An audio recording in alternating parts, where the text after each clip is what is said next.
जय श्री हरि।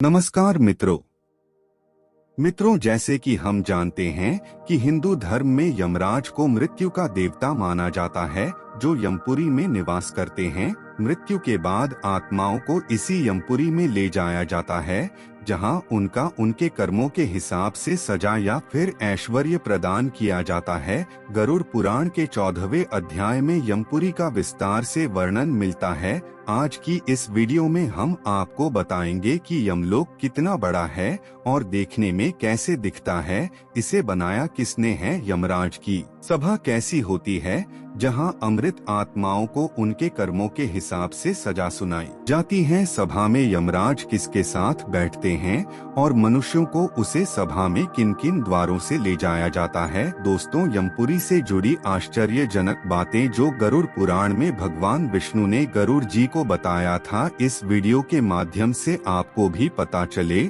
और comment box में जय श्री नारायण लिखकर परमात्मा को अपना आभार व्यक्त करें। गरुड़ पुराण के अनुसार जब भगवान श्री विष्णु ने अपने वाहन पक्षी राज गरुड़ को जीवन और मृत्यु का संपूर्ण रहस्य बता दिया, तब गरुड़ ने उनसे पूछा कि है स्वामी, आपके पवित्र वचनों से मैं जीवन और मृत्यु का रहस्य तो जान गया, परंतु कृपया कर मुझे यह भी विस्तार से बताएं कि यमराज की वह सभा कैसी है, जहां इंसानों और पृथ्वी लोक के अन्य प्राणियों की आत्माओं को मृत्यु के बाद लाया जाता है और फिर उनके कर्मों के आधार पर उन्हें सजा दी जाती है। तब भगवान विष्णु ने पक्षी राज गरुड़ को बताया कि है पक्षी श्रेष्ठ यमराज, जिन्हें धर्मराज के नाम से भी जाना जाता है, वह यमपुरी में निवास करते हैं। संपूर्ण वज्र से बना हुआ यह लोक नारद आदि मुनियों के लिए भी अगम्य है। यमराज के इस भवन का निर्माण देव शिल्पी भगवान विश्वकर्मा द्वारा किया गया है। धर्मराज का यह लोक अभेद है।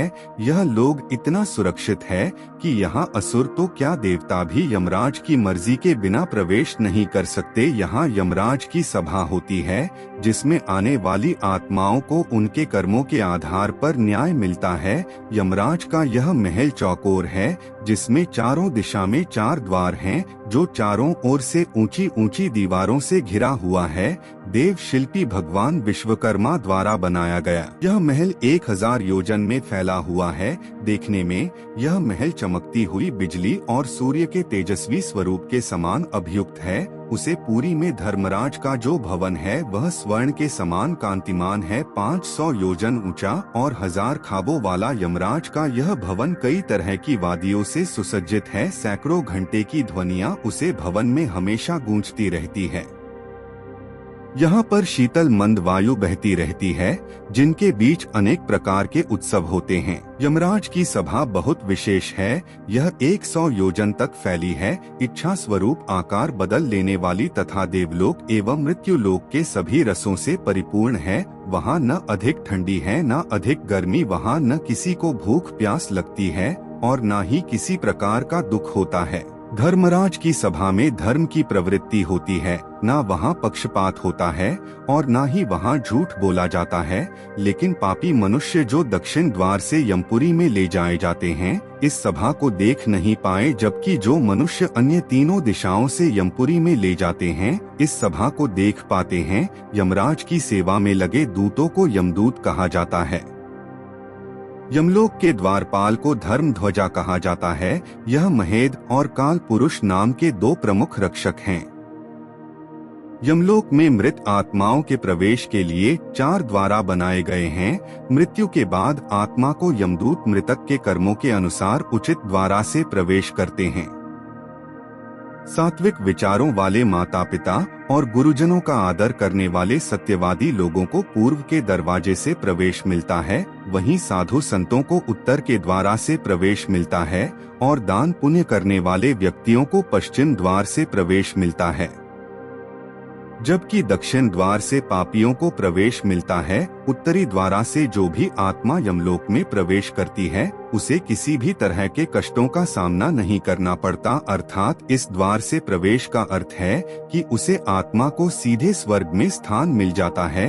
इतना ही नहीं, इस द्वार से प्रवेश करने वालों का स्वागत स्वयं अप्सराएं करती हैं। इसके अलावा यमलोक के मध्य भाग में यमराज के सहायक चित्रगुप्त का भवन बना हुआ है, जिसका विस्तार 25 योजन तक है। चित्रगुप्त का यह भवन लोहे की सलाखों द्वारा चारों ओर से घिरा हुआ है, जिसमें आने जाने के लिए सैकड़ों गलियां हैं और सैकड़ों पटकाओं से सुशोभित रहता है। सैकड़ों दीपक इस भवन में प्रचलित रहते हैं। इतना ही नहीं, चित्रगुप्त के इस भवन को सुंदरतम चित्रों से सजाया गया है। इस भवन में मानियों से निर्मित एक दिव्य आसन है, जिसके ऊपर बैठकर चित्रगुप्त मनुष्यों तथा अन्य प्राणियों की आयु गणना करते हैं। साथ ही कोई भी प्राणी जो कर्म करता है वह सब कुछ चित्रगुप्त लिखते हैं। चित्रगुप्त के अलावा यमराज की सभा में कई चंद्रवंशी और सूर्यवंशी राजा होते हैं, जो सलाहकार की भूमिका निभाते हैं। उनकी सलाह पर ही यमराज सजा का निर्धारण करते हैं और मृत्यु के बाद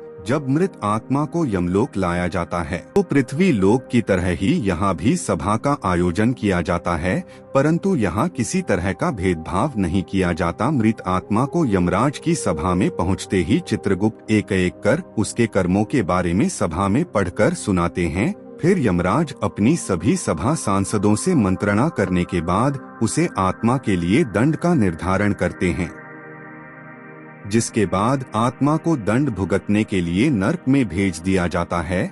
और अगर कोई आत्मा अपने जीवन काल में पाप से अधिक पुण्य अर्जित किए होती है तो उसे स्वयं यमराज स्वर्ग लोक के प्रवेश द्वार तक छोड़ने आते हैं। लेकिन दोस्तों, मृत्यु के पश्चात जब आत्मा को यमलोक ले जाया जाता है तो उन्हें अपने कर्मों के हिसाब से मार्ग में भी कई तरह की यात्राओं का सामना करना पड़ता है, क्योंकि मृत्यु लोक से यमलोक तक का मार्ग बड़ा ही दुर्गम है। इस मार्ग में हमेशा अग्नि दहकती रहती है और जब कोई पापी आत्मा इस मार्ग से होकर गुजरती है तो उसका पाप जलने लगता है, जिसकी वजह से उसके पाव में छाले हो जाते हैं, जो बड़ी ही पीड़ादायक होते हैं।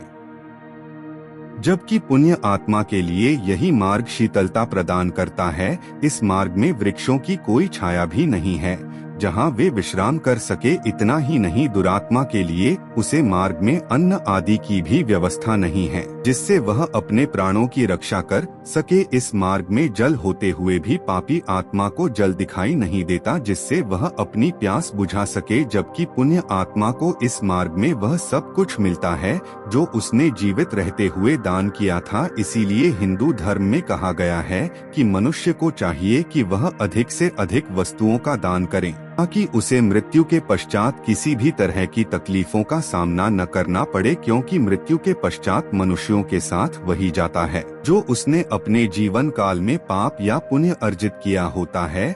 दोस्तों, उम्मीद करता हूँ कि आपको समझ आया होगा कि यमराज की सभा कैसी दिखती है। अगर यह वीडियो आपको अच्छी लगी हो तो वीडियो को लाइक करें और अपने बंधु बांधवों को शेयर करें। धन्यवाद। राधे राधे।